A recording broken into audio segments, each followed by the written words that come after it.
మార్చాల గ్రామ ప్రజలకు, నా బంధుమిత్రులకు, నా బీసీ సోదరులకు పేరు పేరున నమస్కారం తెలియజేస్తున్నా. ఇప్పుడు వచ్చిన ఎలక్షన్లలో, గ్రామ పంచాయతీ ఎలక్షన్లలో 5 మంది రెడ్డిలు నిలబడ్డారు. బీసీ తరఫున మనం ఒక్కరు నిలబడ్డాము. ఎవరు నిలబడ్డారని మనం సపోర్ట్ చేయాలనుకున్నాం.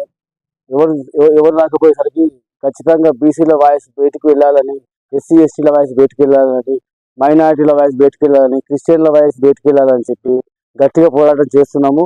ఈ పోరాటంలో 100% మనం ఖచ్చితంగా గెలుస్తామని చెప్పి పూర్తి విశ్వాసంతో, నమ్మకంతో ఉన్నాను. ఏదేమైనా మార్చాలలో బీసీ వాదం అనేది, మార్చాలలో బీసీలు అనేది, మార్చాలలో ఎస్సీ ఎస్టీ మైనారిటీ క్రిస్టియన్స్ అనేది ఐక్యత అనేది 100% వచ్చింది. ఈసారి గెలుపు తథ్యం బీసీల. ఈసారి ఈ విజయం మార్చాల గ్రామ పంచాయతీ ఎలక్షన్లలో 100% మన సురేష్ మోడీ అనే అభ్యర్థి విజయం 100% పక్క. దాన్ని ఎవ్వరు ఆపలేరు.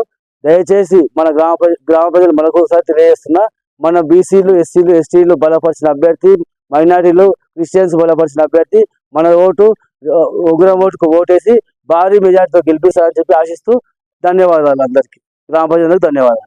Thank you.